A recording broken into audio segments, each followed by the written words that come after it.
The power of your subconscious mind ಬುಕ್ನ 10th chapter, your right to be rich. ಈ ಚಾಪ್ಟರ್ನ ನೋಡೋಕ್ಕೆ ಮುಂಚೆ ಇದರ ಪ್ರೀವಿಯಸ್ ಚಾಪ್ಟರ್ಸ್ನ ನೋಡಿ ಫಾರ್ ಬೆಟರ್ ಅಂಡರ್ಸ್ಟ್ಯಾಂಡಿಂಗ್.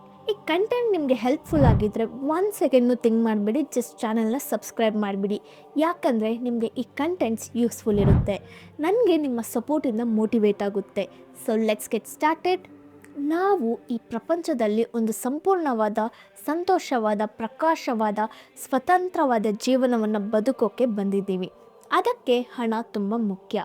ಆ ಹಣವನ್ನು ಸಂಪಾದನೆ ಮಾಡೋಕ್ಕೆ ಮೆಂಟಲಿ, ಸ್ಪಿರಿಚುವಲಿ, ಎಕನಾಮಿಕಲ್ಲಿ ನಾವು ಬೆಳಿಬೇಕು. ಹಣನ ಸಂಪಾದನೆ ಮಾಡೋದು, ಆ ಹಣದ ಮೂಲಕ ಒಂದು ಸಂತೋಷವಾದ, ಅದ್ಭುತವಾದ ಜೀವನವನ್ನು ಬದುಕಬೇಕು ಅನ್ನೋದು ಈ ಪ್ರಪಂಚದಲ್ಲಿರೋ ಪ್ರತಿಯೊಬ್ಬರ ಕೋರಿಕೆಯಾಗಿರುತ್ತೆ. ಸೊ ಇದೊಂದು ಕಾಸ್ಮಿಕ್ ಅರ್ಜ್. ರಿಚ್ ಆಗಿರಬೇಕು ಅನ್ನೋದು ನಮ್ಮ ಹಕ್ಕು. ಅಂತಹ ಹಣವನ್ನು ಅದು ಯಾವಾಗಲೂ ನಮ್ಮ ಹತ್ರ ಹೆಚ್ಚಾಗಿರೋಕ್ಕೆ ಏನೆಲ್ಲ ಫಾಲೋ ಮಾಡಬೇಕು ಅನ್ನೋದನ್ನ ಈ ಚಾಪ್ಟರಲ್ಲಿ ನೋಡೋಣ. ಹಣ ಅನ್ನೋದು ವಿನಿಮಯ ಮಾಡ್ಕೊಳ್ಳೋ ಅಂತ ಒಂದು ಚಿಹ್ನೆ.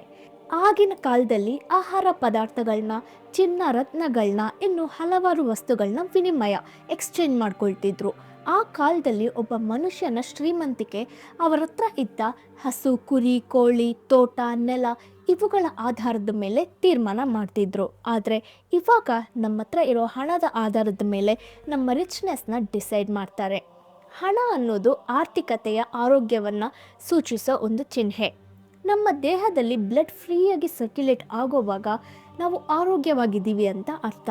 ಅದೇ ರೀತಿ ನಮ್ಮ ಜೀವನದಲ್ಲಿ ಹಣ ಫ್ರೀಯಾಗಿ ಸರ್ಕ್ಯುಲೇಟ್ ಆಗೋವಾಗ ನಾವು ಫಿನಾನ್ಷಿಯಲಿ ಆರೋಗ್ಯವಾಗಿದ್ದೀವಿ ಅಂತ ಅರ್ಥ. ಅದೇ ಹಣವನ್ನು ಬಚ್ಚಿಡೋವಾಗ ಅದರ ಬಗ್ಗೆ ಮನಸ್ಸಲ್ಲಿ ಭಯ ಶುರುವಾಗುತ್ತೆ. ಹಾಗಿರೋವಾಗ ಅದು ಆರ್ಥಿಕ ಅನಾರೋಗ್ಯವನ್ನು ಸೂಚಿಸುತ್ತೆ. ನಾವು ಆರ್ಥಿಕವಾಗಿ, ಮಾನಸಿಕವಾಗಿ, ಸ್ಪಿರಿಚುವಲಿ ಬೆಳೆಯೋಕ್ಕೆ, ಖುಷಿಯಾಗಿ ಬದುಕೋಕ್ಕೆ ಒಂದು ರಾಜತಂತ್ರ ಇದೆ.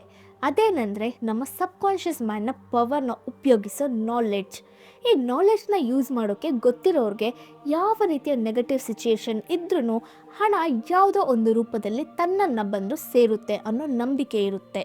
ಅಂದರೆ ಒಂದು ಎಕನಾಮಿಕ್ ಸಿಚುಯೇಷನ್ ಇಲ್ಲ ಮಾರ್ಕೆಟ್ ಸಿಚುಯೇಷನ್ ಅಪ್ಪಲ್ಲಿದ್ದರೂ ಸರಿ, ಡೌನಲ್ಲಿದ್ದರೂ ಸರಿ, ಡಿಪ್ರೆಷನಲ್ಲಿದ್ದರೂ ಸರಿ, ಒಂದು ಸ್ಟ್ರೈಕ್ ಆದರೂ, ವಾರ್ ಆದರೂ, ಈ ರೀತಿಯ ಯಾವುದೇ ನೆಗೆಟಿವ್ ಸಿಚುಯೇಷನ್ ಇದ್ರೂ ಅವ್ರಿಗೆ ಬೇಕಾದ ಹಣ ತಾನಾಗಿ ಬಂದು ಸೇರುತ್ತೆ ಯಾವುದೋ ಒಂದು ರೂಪದಲ್ಲಿ ಅನ್ನೋ ನಂಬಿಕೆ ಅವ್ರಿಗೆ ಡೀಪಾಗಿ ಇರುತ್ತೆ. ಯಾಕಂದರೆ ಅವರು ಐಡಿಯಾ ಆಫ್ ವೆಲ್ತ್ನ ಅವರ ಸಬ್ಕಾನ್ಷಿಯಸ್ ಮೈಂಡ್ಗೆ ತಗೊಂಡೋಗಿ ಸೇರಿಸ್ಬಿಟ್ರು, ಕನ್ವೆ ಮಾಡಿಬಿಟ್ರು, ಒಪ್ಕೊಳ್ಳೋ ಹಾಗೆ ಮಾಡಿಬಿಟ್ರು.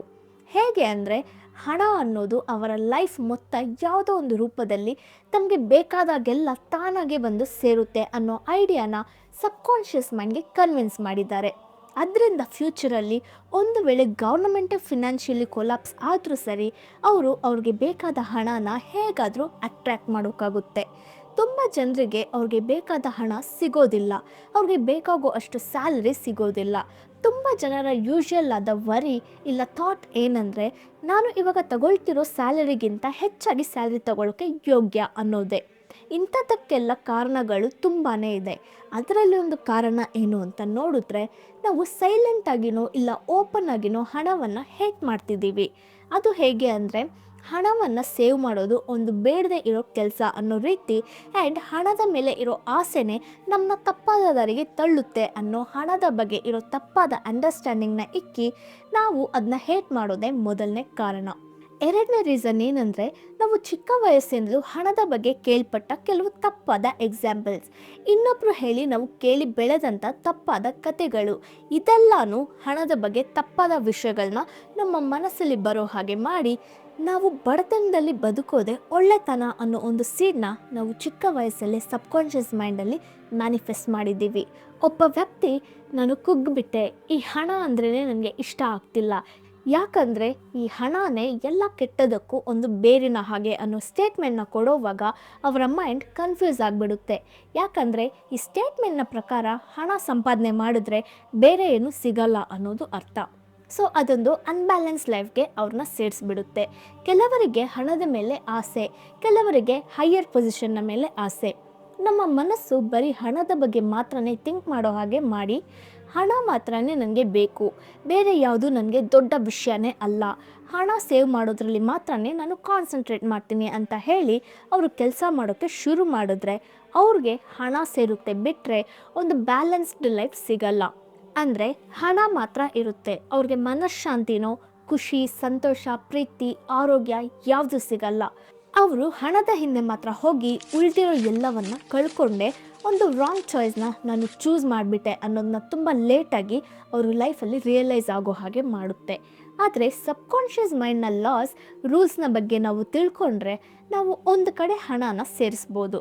ಪ್ಯಾರಲ್ ಆಗಿ ಪೀಸ್ ಆಫ್ ಮೈಂಡ್ ಸಂತೋಷ ಪ್ರೀತಿ ಆರೋಗ್ಯ ಇದೆಲ್ಲನೂ ನಮಗೆ ಸಿಗುತ್ತೆ. ಸೊ ನಾವೊಂದು ಬ್ಯಾಲೆನ್ಸ್ಡ್ ಲೈಫ್ನ ಮೂಲಕ ಹೋಗ್ಬೋದು. ಬ್ಯಾಲೆನ್ಸ್ಡ್ ಲೈಫ್ ನಮಗೆ ತಾನಾಗೆ ಬಂದು ಸೇರುತ್ತೆ. ಬಡತನ ಅನ್ನೋದು ಪುಣ್ಯ ಅಲ್ಲ, ಅದೊಂದು ಮನೋವ್ಯಾಧಿ.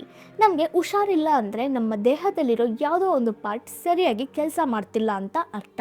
ಸೊ ಅದನ್ನ ಸರಿ ಮಾಡ್ಕೊಳ್ಳೋಕ್ಕೆ ನಾವು ಒಬ್ಬ ಡಾಕ್ಟರ್ನ ಹುಡ್ಕೊಂಡು ಹೋಗ್ತೀವಿ.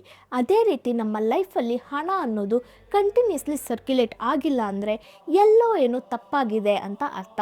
ಅದನ್ನ ನಾವು ಸರಿಪಡಿಸ್ಕೊಳ್ಬೇಕು. ಯಾಕಂದರೆ ಲೈಫ್ನ ಪ್ರಿನ್ಸಿಪಲ್ ಯಾವಾಗಲೂ ಡೆವಲಪ್ಮೆಂಟ್ನ ಕಡೆಗೆ ವಿಸ್ತರಣೆಯ ಕಡೆಗೆ ಸಮೃದ್ಧಿಯ ಕಡೆಗೆ ಇರುತ್ತೆ. ಅಂದರೆ ಅದು always towards growth expansion and abundance. ನಾವು ಯಾವಾಗಲೂ ಬಡತನದಲ್ಲಿರೋ ಮನೆಯಲ್ಲಿ ಹರಿದೋಗಿರೋ ಬಟ್ಟೆ ಹಾಕ್ಕೊಂಡು ಹಸಿವಿನಲ್ಲೇ ಇರಬೇಕು ಅನ್ನೋ ಅವಶ್ಯಕತೆ ಇಲ್ಲ. ನಾವು ಸಂತೋಷವಾಗಿ ಸಕ್ಸಸ್ಫುಲ್ಲಾಗಿ ಬದುಕ್ಬೋದು. ನಮ್ಮ ಮನಸ್ಸಲ್ಲಿ ಹಣದ ಬಗ್ಗೆ ಇರೋ ಮೂಢನಂಬಿಕೆಗಳಾಗಲಿ ತಪ್ಪಾದ ಅಂಡರ್ಸ್ಟ್ಯಾಂಡಿಂಗ್ಸ್ನ ಇವಾಗಲೇ ಕ್ಲೀನ್ ಮಾಡಿಬಿಡಬೇಕು. ಹಣ ಅನ್ನೋದು ಒಂದು ಕೆಟ್ಟ ವಿಷಯ, ಅದು ನಮ್ಮ ಅಳಿವಿನಂಚಿಗೆ ಕರ್ಕೊಂಡೋಗುತ್ತೆ ಅನ್ನೋ ಥಾಟ್ಸ್ನ ನಮ್ಮ ಮೈಂಡಿಂದ ತೆಗೆದುಬಿಡಬೇಕು. ಯಾಕಂದರೆ ಹಾಗೆ ನಾವು ಅಂದ್ಕೊಂಡ್ರೆ ಅದು ನಮ್ಮನ್ನ ಬಿಟ್ಟು ಹೋಗಿಬಿಡುತ್ತೆ. ಯಾವ್ದನ್ನ ನಾವು ಹೇಟ್ ಮಾಡ್ತೀವೋ ಅದು ತಾನಾಗೆ ನಮ್ಮನ್ನ ಬಿಟ್ಟು ಹೊಂಟೋಗುತ್ತೆ. ಅದರಿಂದ ಹಣನ ನಾವು ಹೇಟ್ ಮಾಡೋದಾಗಲಿ ತಪ್ಪಾಗಿ ಮಾತಾಡೋದಾಗಲಿ ಮಾಡಬಾರ್ದು. ಸರಿ, ಇವಾಗ ನಮ್ಮ ಹತ್ರ ಇರೋ ಹಣ ಇನ್ನಷ್ಟು ಹೆಚ್ಚಾಗೋಕ್ಕೆ ಒಂದು ಸಿಂಪಲ್ ಟೆಕ್ನಿಕ್ನ ಫಾಲೋ ಮಾಡೋಣ. ಪ್ರತಿದಿನ ತುಂಬ ಸರಿ ನನಗೆ ಹಣ ಅಂದರೆ ತುಂಬ ಇಷ್ಟ, ಆ ಹಣವನ್ನು ನಾನು ಬುದ್ಧಿಶಾಲಿಯಾಗಿ ರಚನಾತ್ಮಕವಾಗಿ ನ್ಯಾಯದ ರೀತಿಯಲ್ಲಿ ಉಪಯೋಗಿಸ್ತಿದ್ದೀನಿ. ಹಣ ಹೆಚ್ಚುವಿಕೆ ನನ್ನ ಲೈಫಲ್ಲಿ ಕಂಟಿನ್ಯೂಸ್ ಆಗಿ ಇರ್ತಾನೇ ಇದೆ. ಯಾವಾಗೆಲ್ಲ ಬೇಕಿದೆಯೋ ನನ್ನ ಅವಶ್ಯಕತೆಗೆ ತಕ್ಕಂತೆ ನಾನು ಅದನ್ನ ಖರ್ಚು ಮಾಡ್ತಿದ್ದೀನಿ. ಅದೇ ರೀತಿ ಯಾವಾಗೆಲ್ಲ ನನಗೆ ಬೇಕಿದೆಯೋ ಆವಾಗ ಹಲವಾರು ದಾರಿಯಿಂದ ಹಣ ನನ್ನ ಬಂದು ಸೇರ್ತಿದೆ. ಈ ಹಣನ ನಾನು ಒಳ್ಳೆ ವಿಷಯಕ್ಕೆ ಯೂಸ್ ಮಾಡ್ತಿದ್ದೀನಿ. ಹೀಗೆ ಎಲ್ಲ ವಿಷಯಗಳನ್ನು ನನಗೆ ತಂದು ಸೇರಿಸ್ತಿರೋ ಹಣಕ್ಕೆ ನನ್ನ ಥ್ಯಾಂಕ್ಸ್. ಈ ರೀತಿ ಪ್ರತಿದಿನ ಹೆಚ್ಚಾಗಿ ನಾವು ರಿಪೀಟೆಡ್ಲಿ ಹೇಳೋವಾಗ ನಮ್ಮ ಹತ್ರ ಇರೋ ಹಣ ಹೆಚ್ಚಾಗುತ್ತೆ. ಸರಿ, ಇವಾಗ ನಮಗೆ ಬೇಕಿರೋ ಹಣವನ್ನು ಹೇಗೆ ಅಟ್ರಾಕ್ಟ್ ಮಾಡೋದು ಅನ್ನೋದನ್ನ ಒಂದು ಎಕ್ಸಾಂಪಲ್ನ ಮೂಲಕ ನೋಡೋಣ. ಆಸ್ಟ್ರೇಲಿಯಾದಲ್ಲಿರೋ ಒಬ್ಬ ಚಿಕ್ಕ ಹುಡುಗನಿಗೆ ಡಾಕ್ಟರ್ ಆಗಬೇಕು ಅನ್ನೋ ಆಸೆ, ಆದರೆ ಅದಕ್ಕೆ ಬೇಕಾದ ಹಣ ಅವನ ಹತ್ರ ಇಲ್ಲ. ಆವಾಗ ಆಥರ್ ಜೋಸೆಫ್ ಮರ್ಫಿ ಸಬ್ಕಾನ್ಷಿಯಸ್ನ ಲಾ ಆಫ್ ಅಟ್ರಾಕ್ಷನ್ನ ಬಗ್ಗೆ ಹೇಳ್ಕೊಡ್ತಾರೆ.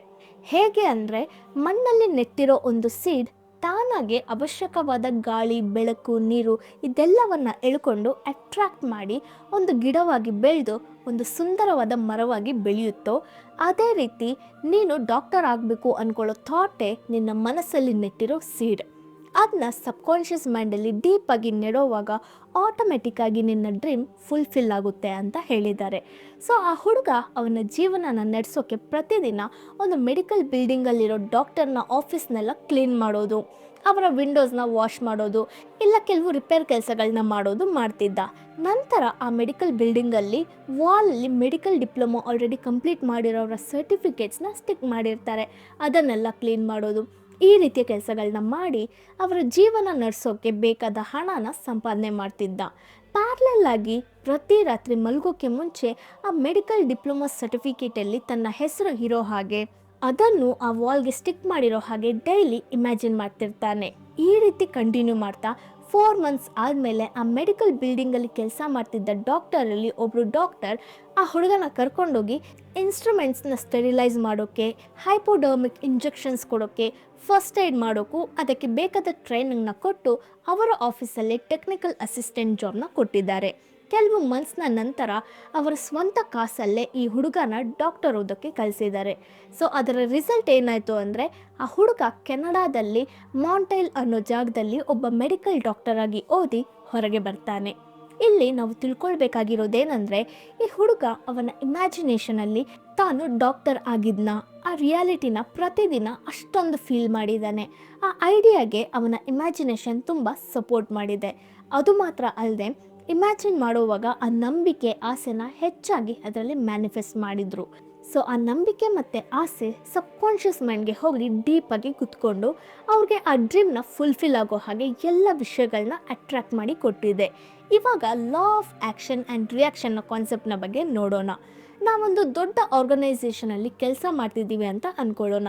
ಕೆಲಸ ಮಾಡೋವಾಗ ನಾವು ಪ್ರತಿದಿನ ನನಗೆ ಯೋಗ್ಯವಾದ ಸ್ಯಾಲರಿನ ಇವರು ಕೊಡ್ತಿಲ್ಲ, ನಾನು ಮಾಡೋ ಕೆಲಸಕ್ಕೆ ಯಾವ ಅಪ್ರಿಸಿಯೇಷನ್ನು ಸಿಗ್ತಿಲ್ಲ, ಅದೇ ನಾನು ಬೇರೆ ಯಾವುದಾದ್ರೂ ಆರ್ಗನೈಸೇಷನಲ್ಲಿ ವರ್ಕ್ ಮಾಡಿದ್ರೆ ನನಗೆ ಯೋಗ್ಯವಾದ ಸ್ಯಾಲ್ರಿ ಕೊಡ್ತಾರೆ, ಒಳ್ಳೆ ಅಪ್ರಿಸಿಯೇಷನ್ಸು ಸಿಗುತ್ತೆ ಅಂತ ನಾವು ಅಂದ್ಕೊಳ್ಳೋವಾಗ ಒಂದು ದಿನ ಅದು ನಿಜ ಆಗಿ ನಾವು ರಿಸೈನ್ ಮಾಡಿದ್ರು ಅವರು ನಮ್ಮನ್ನ ಸ್ಟಾಪ್ ಮಾಡದೆ ಸರಿ ನಿಮ್ಮ ರೆಸಿಗ್ನೇಷನ್ನ ನಾವು ಎಕ್ಸೆಪ್ಟ್ ಮಾಡ್ಕೊಳ್ತೀವಿ ಅನ್ನೋ ರೀತಿ ಹೇಳಿಬಿಡ್ತಾರೆ. ಇದು ಯಾಕೆ ಅಂದರೆ ನಮ್ಮ ಮೆಂಟಲ್ ಸ್ಟೇಟ್ ತುಂಬ ನೆಗೆಟಿವ್ ಆಗಿದ್ದಿದೆ.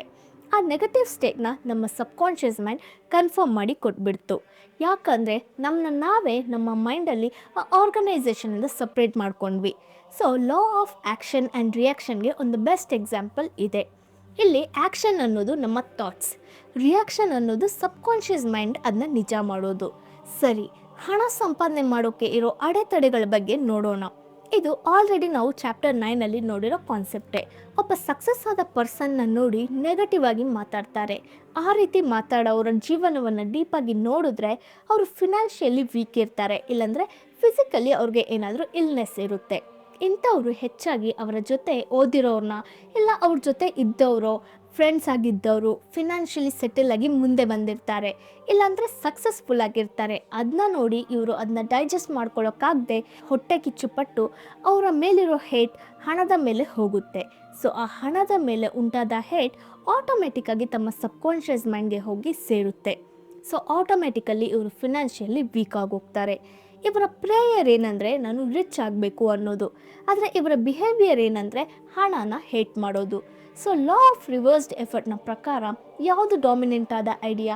ಹಣನ ಹೇಟ್ ಮಾಡೋದೇ ಇವರ ಡಾಮಿನೆಂಟ್ ಆದ ಐಡಿಯಾ ಆಗಿರೋದ್ರಿಂದ ಹಣ ಇವ್ರನ್ನ ಬಂದು ಸೇರಲ್ಲ ಆ್ಯಂಡ್ ಅವ್ರ ಹತ್ರ ಇರೋ ಹಣ ಸಹ ಹೋಗಿಬಿಡುತ್ತೆ. ಸೊ ಹಣನ ಯಾವಾಗಲೂ ಹೇಟ್ ಮಾಡಬಾರ್ದು, ಅಸಹಿಸ್ಕೊಳ್ಬಾರ್ದು. ಸರಿ, ಹಣನ ಸಂಪಾದನೆ ಮಾಡ್ತೀವಿ, ಸಂಪಾದನೆ ಮಾಡಿರೋ ಹಣನ ಇನ್ವೆಸ್ಟ್ಮೆಂಟ್ಸಲ್ಲಿ ಹಾಕ್ತೀವಿ.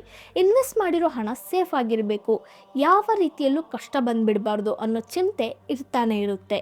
ಅದನ್ನು ಸ್ಟಾಕ್ ಮಾರ್ಕೆಟ್ಸ್, ಬಾಂಡ್ಸ್, ಮ್ಯೂಚುವಲ್ ಫಂಡಲ್ಲಿ ಇನ್ವೆಸ್ಟ್ ಮಾಡೋ ಹಣ ಯಾವತ್ತೂ ನಮಗೆ ಲಾಸ್ ಆಗಿಬಿಡಬಾರ್ದು ಅನ್ನೋ ಚಿಂತೆ ಇದ್ದೇ ಇರುತ್ತೆ. ಇಂತಹ ಟೈಮಲ್ಲಿ ನಾವು ಏನು ಮಾಡಬೇಕಂದ್ರೆ ನಮಗೆ ನಾವೇ ಈ ರೀತಿ ಹೇಳ್ಕೊಳ್ಬೇಕು.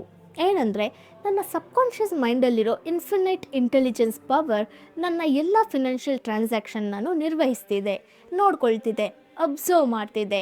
ಸೊ ನಾನು ಯಾವ ಫಿನಾನ್ಷಿಯಲ್ ಟ್ರಾನ್ಸಾಕ್ಷನ್ ಮಾಡಿದ್ರೂ ಅದು ನನಗೆ ಪ್ರಾಫಿಟ್ನ ಮಾತ್ರನೇ ಕೊಡ್ತಿದೆ ಅಂತ ಹೇಳ್ತಾನೆ ಇರಬೇಕು.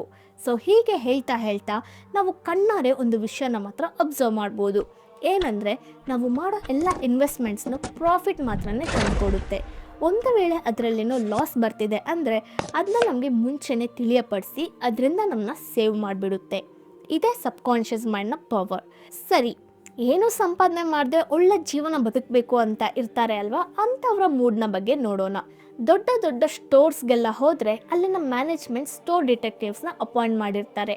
ಆ ಸ್ಟೋರ್ ಡಿಟೆಕ್ಟಿವ್ಸ್ ಪರ್ಚೇಸ್ ಮಾಡೋಕ್ಕೆ ಬರೋ ಜನ ಯಾರಾದರೂ ಐಟಮ್ಸ್ನ ಕದೀತಿದ್ದಾರೆ ಅಂದರೆ ಅವ್ರನ್ನ ಕಂಡಿಡಿದು ಮ್ಯಾನೇಜರ್ಗೆ ಹ್ಯಾಂಡ್ ಓವರ್ ಮಾಡ್ತಾರೆ. ಈ ರೀತಿ ಥಿಂಗ್ಸ್ನ ಕಳ್ತನ ಮಾಡೋರ ಮೂಡ್ ಹೇಗಿರುತ್ತೆ ಅಂದರೆ ಲ್ಯಾಕ್ ಆ್ಯಂಡ್ ಲಿಮಿಟೇಷನಲ್ಲೇ ಇರುತ್ತೆ. ಅವರು ಐಟಮ್ಸ್ನ ಮಾತ್ರ ಕದಿಯೋದಿಲ್ಲ, ಅವರ ತಾಳ್ಮೆ, ಒಳ್ಳೆತನ, ಹಾನೆಸ್ಟ್ನೆಸ್, ನಂಬಿಕೆ, ಸತ್ಯ ಇದೆಲ್ಲವನ್ನು ಕದೀತಾರೆ. ಈ ರೀತಿ ಕದಿಯೋ ಪ್ರಾಸೆಸ್ಸಲ್ಲಿ ಅವರ ರೆಸ್ಪೆಕ್ಟ್, ಸೋಷಿಯಲ್ ಸ್ಟೇಟಸ್, ಮನಃಶಾಂತಿ ಇದೆಲ್ಲವನ್ನು ಕಳ್ಕೊಳ್ತಾರೆ. ಇಂಥವರು ಸಬ್ಕಾನ್ಷಿಯಸ್ ಮೈಂಡ್ನ ಪವರ್ ಮೇಲೆ ನಂಬಿಕೆ ಇಡೋದಿಲ್ಲ. ಒಂದು ವೇಳೆ ಅವರು ಆ ಸಬ್ಕಾನ್ಷಿಯಸ್ ಮೈಂಡ್ನ ಮೇಲೆ ನಂಬಿಕೆ ಇಕ್ಕಿ ಆ ಸಬ್ಕಾನ್ಷಿಯಸ್ ಮೈಂಡ್ ಅವರು ಚೆನ್ನಾಗಿ ಸಂಪಾದನೆ ಮಾಡೋಕ್ಕೆ ಬೇಕಾದ ದಾರಿನ ತೋರಿಸುತ್ತೆ ಅನ್ನೋದನ್ನ ನಂಬಿ ಆ ದಾರಿಯಲ್ಲಿ ಅವರು ಹೋಗಿ ಸಿಗೋ ಕೆಲಸನ ಆನೆಸ್ಟಾಗಿ ಪರ್ಸಿಸ್ಟೆನ್ಸಿಂದ ಮಾಡಿದ್ರೆ ನಿಜವಾಗ್ಲೂ ಅವರು ಸೊಸೈಟಿಯಲ್ಲಿ ಒಂದು ವ್ಯಾಲ್ಯೂಯಬಲ್ ಪರ್ಸನ್ ಆಗಿ ಬದಲಾಗ್ತಾರೆ. ಸೊ ನಮ್ಮ ಸಬ್ಕಾನ್ಷಿಯಸ್ ಮೈಂಡ್ನ ಕ್ರಿಯೇಟಿವ್ ಪವರ್ನ ನಾವು ಅರ್ಥ ಮಾಡಿಕೊಂಡು ವೆಲ್ತ್, ಸ್ವತಂತ್ರ, ಅಬಂಡೆನ್ಸ್ ಇಂತಹ ವಿಷಯಗಳ ಮೇಲೆ ನಾವು ನಂಬಿಕೆ ಇಕ್ಕಿ ಕೆಲಸ ಮಾಡಿದ್ರೆ ನಮ್ಮ ಲೈಫಲ್ಲಿ ಹಣದ ಮಳೆ ಯಾವಾಗಲೂ ಸುರಿತಾನೆ ಇರುತ್ತೆ. ಸೊ ಇನ್ಮೇಲೆ ನಮ್ಮ ಡೈಲಿ ಅಫರ್ಮೇಷನ್ಸ್ ಹೇಗಿರಬೇಕಂದ್ರೆ ನನ್ನ ಸಬ್ಕಾನ್ಷಿಯಸ್ ಮೈಂಡ್ನ ಪವರ್ ಮೇಲೆ ನನಗೆ ಸಂಪೂರ್ಣ ನಂಬಿಕೆ ಇದೆ, ನಾನು ರಿಚ್ ಆಗಿ, ಖುಷಿಯಾಗಿ, ಸಕ್ಸಸ್ಫುಲ್ಲಾಗಿ ಬದುಕೋದು ನನ್ನ ಹಕ್ಕು, ಹಣ ನನ್ನ ಹತ್ರ ಸಾಕಷ್ಟು ಬಂದು ಸೇರ್ತಿದೆ, ನನ್ನ ನಿಜವಾದ ಕೆಪಾಸಿಟಿನ ನಾನು ಯಾವಾಗಲೂ ರಿಯಲೈಸ್ ಆಗ್ತೀನಿ, ನಾನು ಫಿನಾನ್ಷಿಯಲಿ ತುಂಬ ಒಳ್ಳೆ ಪ್ಲೇಸಲ್ಲಿದ್ದೀನಿ, ಇದೆಲ್ಲ ತುಂಬ ಅದ್ಭುತವಾಗಿದೆ ಅನ್ನೋ ಈ ಎಲ್ಲ ಅಫರ್ಮೇಷನ್ಸ್ನ ನಾವು ಡೈಲಿ ಹೇಳ್ತಾನೆ ಇರಬೇಕು. ಸೊ ಈ ಚಾಪ್ಟರಲ್ಲಿ ಏನೆಲ್ಲ ತಿಳ್ಕೊಂಡ್ವಿ ಅಂದರೆ, ಫಸ್ಟ್ ಒನ್, ನಾವು ಹಣ ಸಂಪಾದನೆ ಮಾಡೋಕ್ಕೆ ಬೇಕಾದ ರಾಜತಂತ್ರ ನಮ್ಮ ಸಬ್ಕಾನ್ಷಿಯಸ್ ಮೈಂಡ್ನ ಪವರೇ. ಸೆಕೆಂಡ್ ಒನ್, ಹಣ ಮಾತ್ರ ಅಲ್ಲ, ಒಂದು ಬ್ಯಾಲೆನ್ಸ್ಡ್ ಆದ ಜೀವನ ಇರಬೇಕು ಅನ್ನೋದೇ ನಮ್ಮ ಡಿಸೈರ್ ಆಗಿರಬೇಕು. ನಂಬರ್ 3, ಹಣವನ್ನು ನಾವು ಯಾವಾಗಲೂ ಹೇಟ್ ಮಾಡಬಾರ್ದು, ಕ್ರಿಟಿಸೈಸ್ ಮಾಡಬಾರ್ದು, ಹೀಯಾಳಿಸಬಾರ್ದು. ನಂಬರ್ 4, ಚೆನ್ನಾಗಿ ಹಣ ಸಂಪಾದನೆ ಮಾಡೋರನ್ನ ನೋಡಿ ನಾವು ಹೊಟ್ಟೆ ಕಿಚ್ಚು ಪಡಬಾರ್ದು, ಹೇಟ್ ಮಾಡಬಾರ್ದು. ನಂಬರ್ 6, ನಮ್ಮ ಸಬ್ಕಾನ್ಷಿಯಸ್ ಮೈಂಡ್ನ ನಂಬಿದ್ರೆ ನಮಗೆ ಹಣ ಸಿಗಬೇಕಾದ ಎಲ್ಲ ದಾರಿಗಳನ್ನ ತೋರಿಸಿಕೊಡುತ್ತೆ. ಸೊ ಈ ಚಾಪ್ಟರ್ ಇಲ್ಲಿಗೆ ಕಂಪ್ಲೀಟ್ ಆಯಿತು. ವಿಡಿಯೋ ಇಷ್ಟ ಆಗಿದ್ದರೆ ಮಿಸ್ ಮಾಡದೆ ಲೈಕ್ ಮಾಡಿ. ಈ ಬುಕ್ನ ಎಲ್ಲ ಚಾಪ್ಟರ್ಸ್ನ ಮಿಸ್ ಆಗದೆ ನೋಡೋಕ್ಕೆ ಚಾನೆಲ್ನ ಸಬ್ಸ್ಕ್ರೈಬ್ ಮಾಡ್ಕೊಳ್ಳಿ. ಆ್ಯಂಡ್ ರಿಚ್ ಆಗಿ ಬದುಕೋದು ನನ್ನ ಹಕ್ಕು ಅಂತ ಈ ಒಂದು ಥಾಟ್ನ ನೀವು ಮ್ಯಾನಿಫೆಸ್ಟ್ ಮಾಡಿ, ಅದು ನಿಜ ಆಗಿ ನಿಮಗೆ ಬೇಕಾದಷ್ಟು ಹಣ ಬಂದರೆ ಆ ಹಣದಲ್ಲಿ ನೀವು ಮಾಡೋ ಮೊದಲನೇ ವಿಷಯ ಏನಾಗಿರುತ್ತೆ ಅನ್ನೋದನ್ನ ಕಮೆಂಟ್ ಮಾಡಿ. ನಿಮ್ಮನ್ನ ನೆಕ್ಸ್ಟ್ ವಿಡಿಯೋದಲ್ಲಿ ಮೀಟ್ ಆಗ್ತೀನಿ. Until then take care. Bye.